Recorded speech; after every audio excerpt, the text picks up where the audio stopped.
విద్యా వైద్యానికి అత్యంత ప్రాధాన్యం ఇవ్వాలని రాష్ట్ర ప్రభుత్వానికి సూచిస్తూ తెలంగాణలో ఆలయాల అభివృద్ధి పార్టీలకు అతీతంగా జరగాలని హర్యానా గవర్నర్ బండారు దత్తాత్రేయ ఆకాంక్షించారు. సిద్దిపేట జిల్లా జగదేవ్పూర్ మండలం తీగుల్ నర్సాపూర్లోని కొండపోచమ్మ ఆలయంలో మొక్కలు చెల్లించుకుని కుటుంబ సమేతంగా ప్రత్యేక పూజలు చేసి బీజేపీ శ్రేణులు నిర్వహించిన తులాభారంలో పాల్గొన్నారు.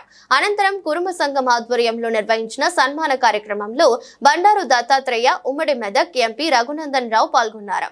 ఈ సందర్భంగా మాట్లాడుతూ కొండపోచమ్మ తల్లిని దర్శించుకున్నందుకు పవిత్రుడనయ్యానని భావిస్తున్నానని పేర్కొన్నారు. కొండపోచమ్మ ఆలయానికి చాలా విశిష్టత ఉందని, హిందూ ధర్మాన్ని కాపాడుకోవడంలో దేవాలయాల అవసరం ఎంతో ఉందని తెలిపారు.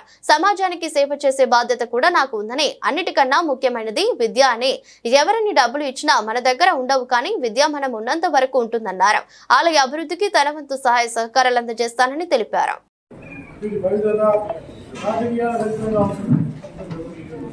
రాజకీయాలకు సంబంధం లేకుండా ఇది చాలా పవిత్రంగా ఉండాలి.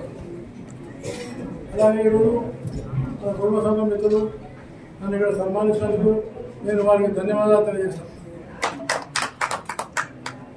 ఎందుకంటే నేను కూడా ఈ సమాజం చూసాను కాబట్టి నా విద్యుత్ ఉంది, ఈ సమాజానికి సేవ చేయాల్సిన బాధ్యత నా మీద ఉందని నేను హృదయపూర్వకంగా భావిస్తున్నాను. అలాగే నేను కోరుకున్నది ఒకటే, మన కుటుంబ సంఘంలో అందరూ కూడా కలిసికట్టుగా ఉండాలి.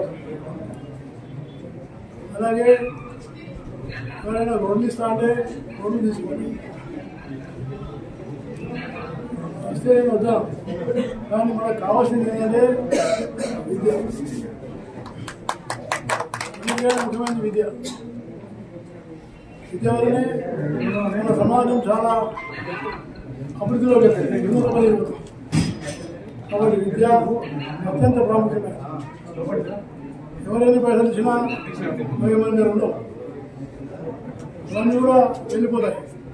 కానీ మనకు మిగిలేది మన విద్య. విద్య వల్ల నైపుణ్యం నేర్చుకొని కూడా మనం సంపాదించుకోవాలి. అలాగే దేశ అభివృద్ధి, రాష్ట్ర అభివృద్ధి కూడా ఈ విద్య వైద్యం మీదనే ఆధారపడుతుంది. అందుకని మన అందరం కూడా కుటుంబ సంఘంలో నేను కోరుతున్నాను, ఈ పిల్లలను ప్రత్యేకించి ఆడపిల్లలను బాగా చదివించాలని, దానికోసం నేను అవసరమైతే హాస్టల్ నిర్మాణాన్ని కూడా నేను తోడ్పడాలని ఆడపిల్లలకు అలాగే చివరిగా ఈ దేవాలయం కొండపోచమ్మ దేవాలయం ఇక్కడ కావాల్సిన కొత్త సౌకర్యాలు నాకు విధాన మిత్రులు వాటిని పరిశీలించి నా వంతు సహాయాన్ని నేను తప్పకుండా అందిస్తానని తెలియజేసి టెంపుల్ దగ్గర ఉన్నటువంటి సమస్యలు వారు తీసుకొచ్చినారు. తప్పకుండా మీరు అడిగినట్టు ఇక్కడ నా టెన్యూర్లో ఒక ఫంక్షన్ హాల్ అయితే నిర్మించి ఇస్తారని చెప్పి సందర్భంగా హామీస్తాను. అది తీసుకొస్తామో తెలియదు కానీ తప్పకుండా కొండపోచమ్మ దేవస్థానం ఆవరణలో మీరు సరి అయినటువంటి స్థలం ఇచ్చి సంబంధిత ఏఈ గారితో ఎస్టిమేషన్ ఏమిస్తే తప్పకుండా మీ కళ్యాణ మండపం నిర్మాణానికి సహకరిస్తారని చెప్పి సందర్భంగా తెలియజేస్తాను.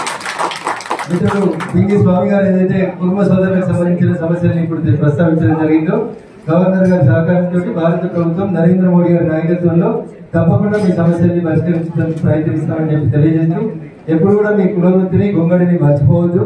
భవిష్యత్తులో దీన్ని గొంగడిని ఎక్కడికైతే బార్డర్లో పోరాడేటువంటి సైనికుల దాకా దీన్ని కొంచెం పాలిష్ చేసి పంపించడానికి ఉన్నటువంటి అవకాశాన్ని పరిశీలిద్దామని చెప్పి తెలియజేస్తూ, అవకాశం ఇచ్చినటువంటి వేదిక మీద ఉన్న పెద్దలకి, వేదిక ముందు ఉన్నటువంటి కుటుంబ బాంధవులందరికీ కూడా మరొకసారి కృతజ్ఞతలు తెలియజేస్తూ సెలవు తీసుకుంటున్నాను.